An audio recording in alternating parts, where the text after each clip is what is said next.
Tandaan nyo sa lahat ng anak. Yung tatay na nasa tabi mo ngayon, pag nagkasakit, kahit anong bawi mo, wala nang kwenta yan. Lahat ng masasarap na pagkain ibibigay mo sa tatay mo, pag may sakit na, wala nang kwenta sa kanya yon. Di na niya malalasahan yan.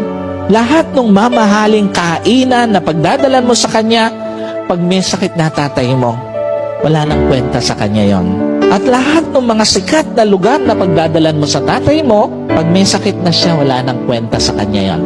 Kasi nga ito ang totoo, yung tatay mo na akala mo ang lakas-lakas, pwedeng ang dami palang nakatagong sakit.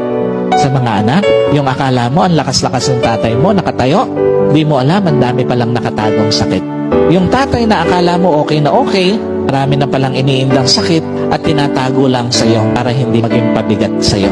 Tandaan niyo po, ano mang pagkakataon na ninakaw ng sakit para